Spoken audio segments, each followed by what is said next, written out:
नसरल्ला की मौत के बाद लेबनान में इमरजेंसी मीटिंग। लेबनानी प्रधानमंत्री ने कैबिनेट मीटिंग बुलाई है। लेबनान में स्थिति पर चर्चा को लेकर यह बैठक माना जा रहा है महत्वपूर्ण है। आज शाम को होगी लेबनान कैबिनेट की बैठक।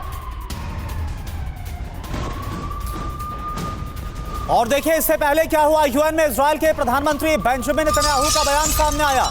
उनकी तरफ से कहा गया ईरान इराक मिडिल ईस्ट के लिए श्राप है। ईरान को बताया आतंकवाद का पिटारा। कहा ईरान ने लाखों लोगों को तबाह किया, कई देशों का अंदर ही अंदर खात्मा किया गया। और सवाल यह भी, यूएन में दिया गया ये बयान ईरान और इराक के खिलाफ, क्या माना जाए कि अगला जो नेक्स्ट टारगेट है वो ईरान और इराक है, डायरेक्ट अब इजराइल के?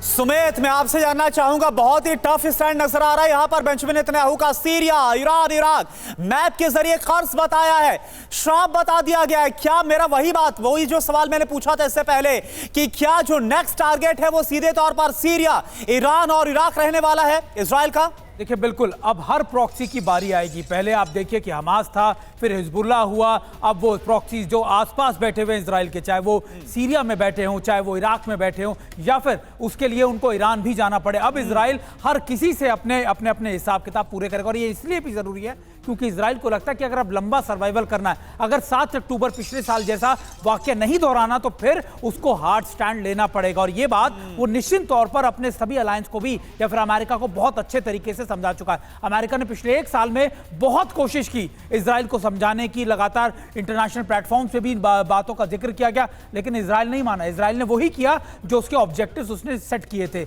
उसने पहले हमास के खिलाफ वो ऑब्जेक्टिव पूरे किए, अब उसने हिजबुल्लाह के खिलाफ वो ऑब्जेक्टिव पूरे किए, और जल्दी आप देखेंगे सीरिया में भी होगा, ये हूतियों के खिलाफ भी होगा, ये ईरान में भी होगा। तो निश्चित तौर पर इजराइल अब मन बना चुका है कि अगर उसे अपने सर्वाइवल के लिए, अपनी इन चीजों के लिए लड़ना ही पड़ेगा, तो वो आखिरी दम तक लड़ेगा, और यही वो अपने एक्शंस में दिखा। हम रुक कर रहे हैं हिजबुल्लाह मुख्यालय में 60 बंकर बस्टर से हमले को लेकर जानकारी। हमले में हिजबुल्लाह मुख्यालय पूरी तरह से ध्वस्त। हमले के बाद इजरायली सेना की तरफ से दावा किया गया कि हिजबुल्लाह मुख्यालय में जो भी थे सब मारे गए। हमले में नसरल्ला की बेटी की मौत का भी दावा किया जा रहा है।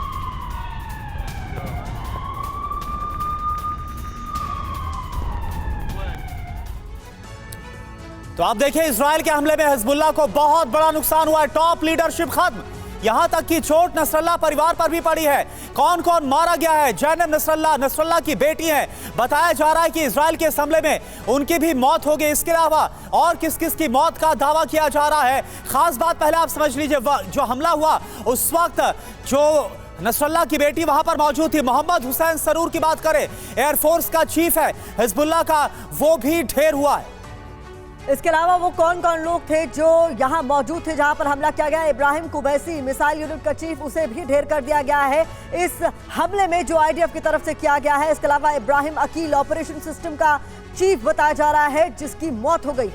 और देखिए और किसके खात्मे का दावा है? फौज शुक्र हिजबुल्लाह में नंबर 2 के पायदान पर, वो भी ढेर हो गया। यानी अगर टॉप से देखा जाए तो जो धराशायी हो गई टॉप लीडरशिप प्रतिमा, यह अपने आप में बड़ा सवाल है कि आगे क्या करेगा हिजबुल्लाह। बिल्कुल, हिजबुल्लाह आगे क्या करेगा ये बड़ा सवाल तो है ही, लेकिन ये युद्ध कितना लंबा खींचेगा ये सवाल हम बार बार पूछते हैं अचल मल्होत्रा सर।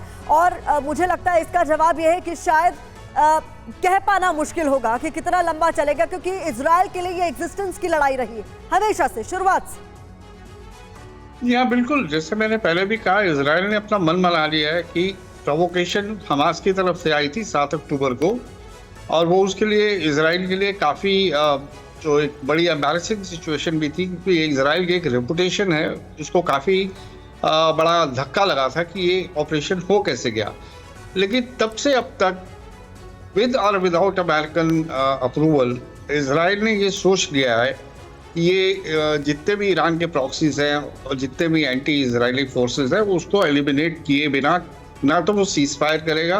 यूएनजीए में भी उन्होंने कहा कि बाकी जितने बचे हुए बंधक हैं जब तक वो वापस नहीं आ जाते वो रुकने वाला नहीं है।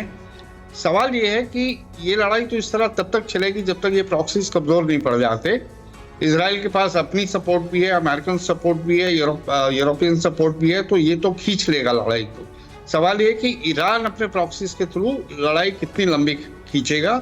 और दूसरा इससे भी अहम सवाल ये है, क्या इजराइल नॉन स्टेट एक्टर्स जो हैं एंटी इजरायली हों, चाहे जैसे कि ईरान फॉर एग्जांपल, उन पे डायरेक्ट अटैक करेगा? क्योंकि वो डायरेक्ट अटैक के बाद जी। फिर जो इसका दायरा है इस कॉन्फ्लिक्ट का वो बहुत बड़ा हो जाएगा, फिर उसकी इम्प्लीकेशन बहुत ज़्यादा हो जाएगी। अभी तक सिर्फ एक बार ऐसा हुआ है कि जिसे उसने ईरान के जो इंटरेस्ट है किसी थर्ड कंट्री पे अटैक किया था, और उसके बदले में ईरान ने भी एक सिंबॉलिक अटैक किया था इसराइल के ऊपर डायरेक्ट, बट फिर बीच बिचाव करके उसे रोक दिया गया था।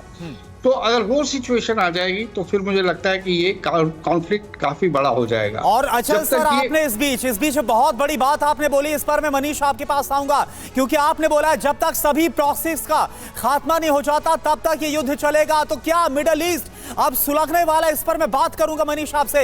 एक बड़ी खबर, यूएन में इजराइल के पीएम ने दिखाए 2 नक्शे के जरिए ईरान को बताया अपना टारगेट। कहा कि अब ईरान की और मनमानी नहीं चलेगी, अब इस मनमानी का खात्मा होना ही चाहिए।